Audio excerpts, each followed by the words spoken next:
Welcome back to the shop. Today I've got something that I'm probably never going to use. Perhaps I could get a chamfering bit or something to go on the end of this. I've seen the manual brace and bit style hand drills. Those work really good to just chuck a deburring tool and or a chamfering tool in the end of it. And when you're drilling holes, just come through with that. It's a lot easier than going through and grabbing your cordless drill and chucking things in and out.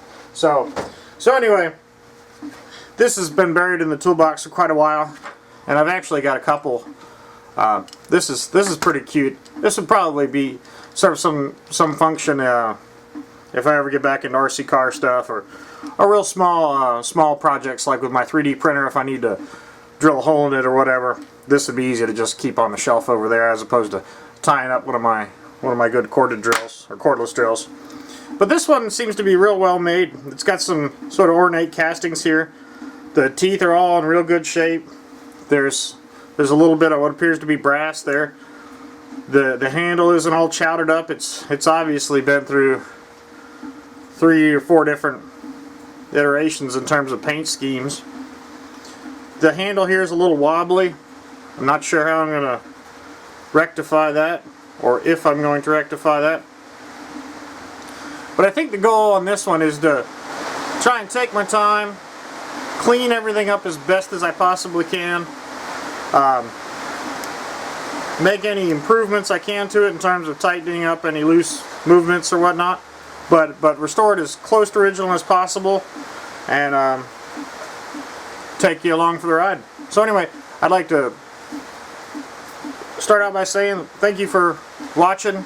I appreciate it. I know this isn't a real practical build, but you know, I think it's going to be something entertaining, something fun for me to do this weekend because it's a long weekend and it's going to be horrible weather, raining the whole time. So anyway, this will be a neat little project.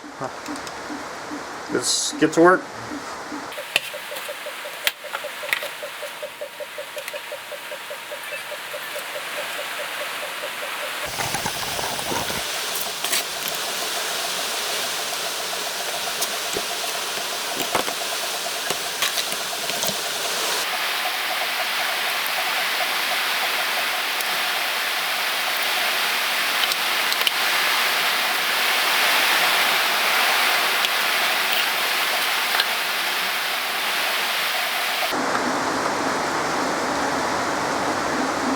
Now this might be the first little sticking point here. I can see that I've got a little bit of a bolt hung up in here, and I would like to get this off so that when I sandblast it I can get in behind here.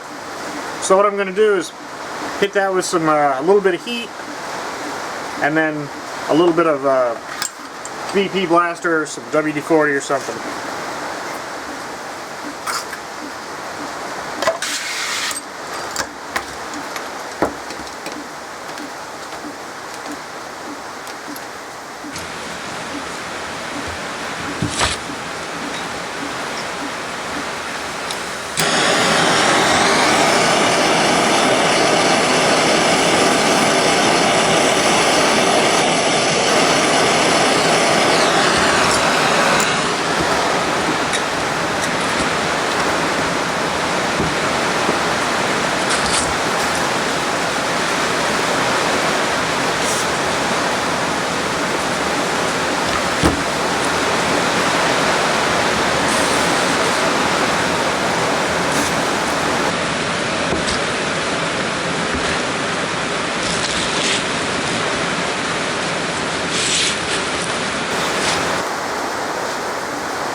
Put that off to the side for now, let that cool down.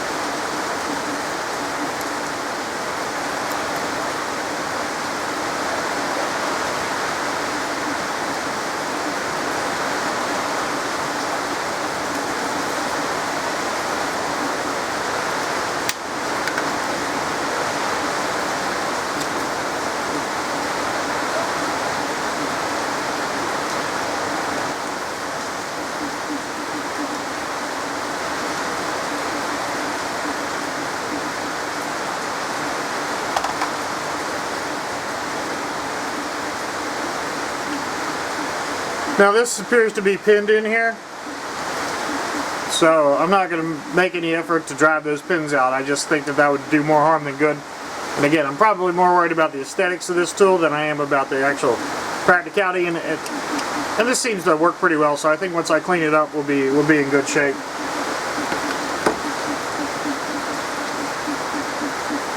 Now, I can't quite tell who makes this. We're going to have to clean that up. I can't see Made in USA. Anyway, we'll come back to that.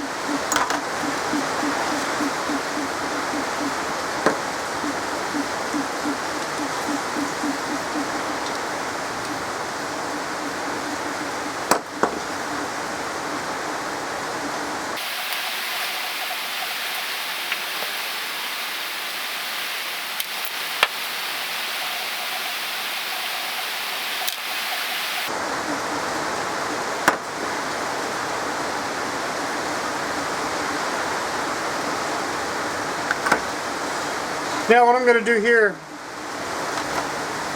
and I don't normally show this, is I'm going to take this particular part and put it in my parts washer and clean it up, because it's got quite a bit of grime on it and grease.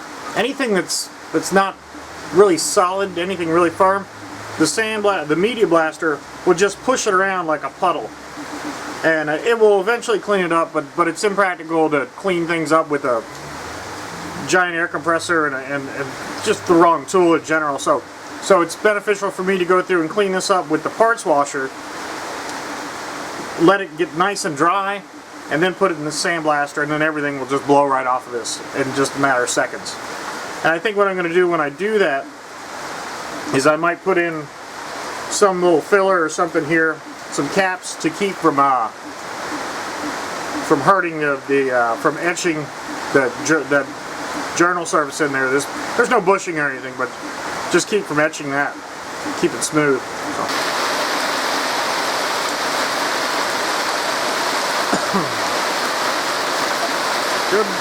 Good weekend to work in the shop.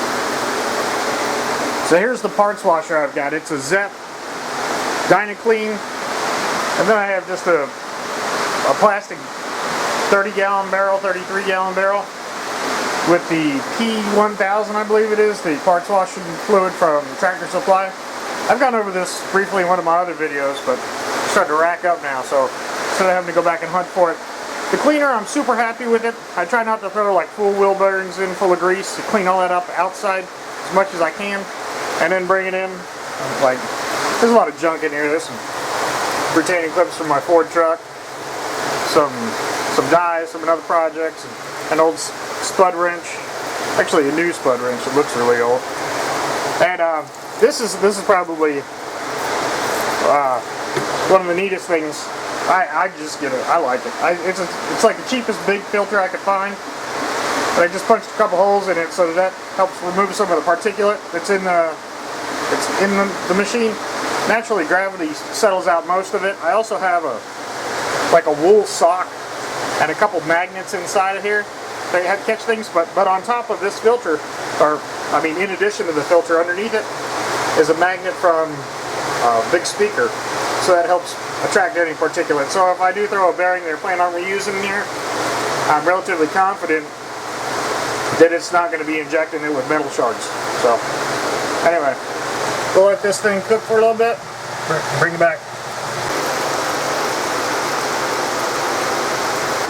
Alright, I'm just going to try to protect some of these surfaces that I don't want to blast.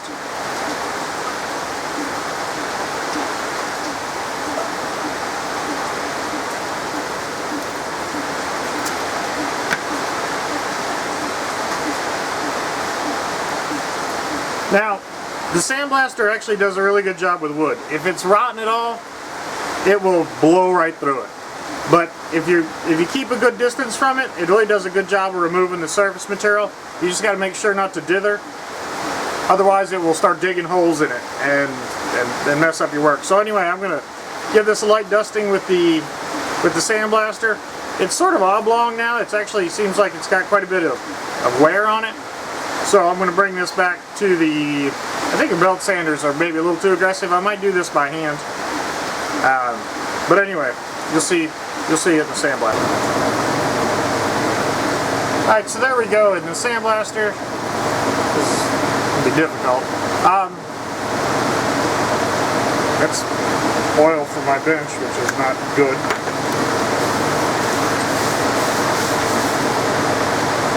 Anyway, the sandblaster, I'll put the video of what you'll see in the sandblasting portion will be real time, and you'll see just how quick this thing cleans up. It's really cutting good today, despite there being 100% humidity.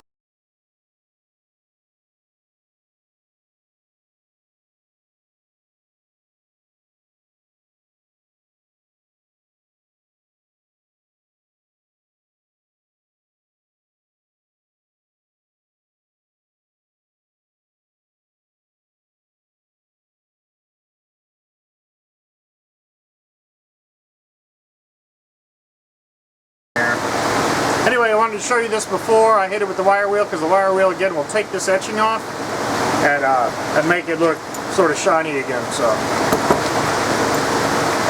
off to the wire wheel.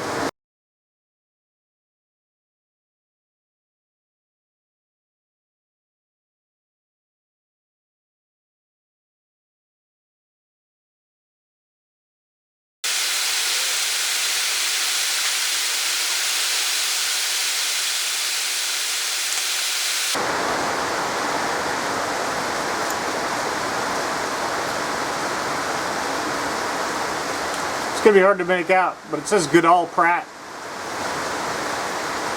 Goodall-Pratt Company, Greenfield, Massachusetts, USA. It's got a nice handle on it. I don't know much about wood, but something makes me think this might be walnut. You guys might be able to correct me on that. But anyway, it looks pretty nice. It's nice and dark. Much different than the handle is. Perhaps there's a durability issue or some reason behind that. But anyway, I think once we hit this with a little bit of that paste wax, the furniture polish that I use, I think it's going to look real nice. Again, we can see that on the chuck that says Goodall-Pratt. Patented 1895. Alright, now, I don't mean to dwell on this, but the guy that said, I should have been more knowledgeable, I don't know why I let it get to me. Without cleaning these things up, you don't even know what they are in some cases. And this is a good instance of that, where I don't really know what the hell it is until you get into it. So anyway, I discourage, I don't disagree with it, but I don't necessarily condone not getting into things because you're scared of it, or because you don't know everything. Nobody knows everything. You just got to take a stab at it, do the best you can. And more often than not, things work out in your favor eventually. In the beginning, everything goes to hell all the time. You're always messing up. You're always finding something out. But you know what that means? It means you're learning. So, take a stab at it. Give it a shot. Don't be scared of shit because somebody might criticize you or whatever. You'll never get anything done that way.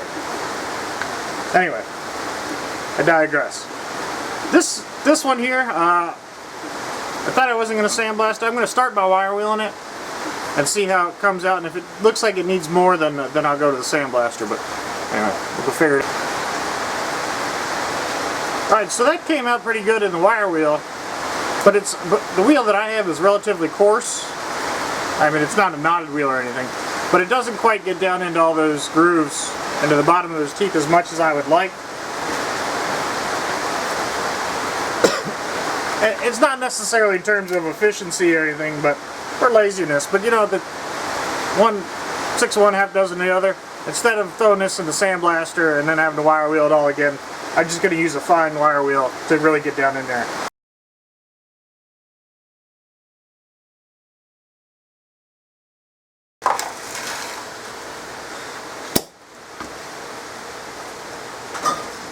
Oh, I think, like I said, we're going to try to restore this back to as original as possible and make any improvements along the way. I think what I might be able to do is use my belt sander and take off some of these pecker tracks that are on here. Somebody must have gotten onto here with a wrench of some sort and really burred that up on the outside, but I'm pretty sure that I can clean that up with the wire wheel. We'll find out. Or not the wire wheel, the belt sander. Alright, one of the viewers commented that a lot of my shots are up too close, and he's exactly right. I just recently learned that my video aspect ratio with the camera was off. So, very good point, I appreciate it. Anyway, this is going to be one of those shots that's a little too close, but, you know, it's not going to be long.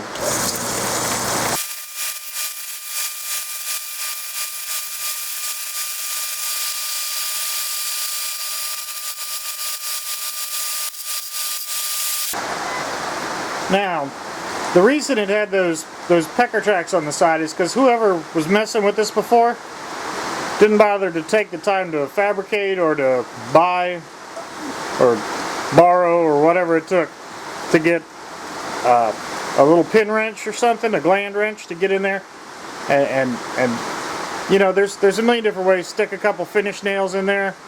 I don't know. There was a better way to do it, but I'm sure they got the job done. But anyway, I was able to get out about 90% of all the little marks on the outside of it. There's sort of a point of diminishing returns where I don't want to keep taking it down to get the really deep ones out, but I think that that's a significant improvement to what was there. So I'm going to go over and hit this with the buffer, and then dry this off with some air, sandblast it, bring it back. Alright, between the rain and the air compressor, I'm sure you can't hear a word I'm saying. But apparently this has, when I was sandblasting it, it had some sort of a nickel plating, or I don't know about platings, but anyway, some sort of a plating on the periphery of this, on the outside, and it seemed to be that the paint was only on the inside. So I'm going to take this off.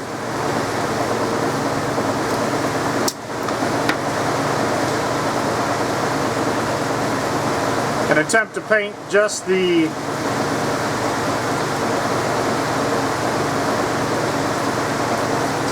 inside perimeter there.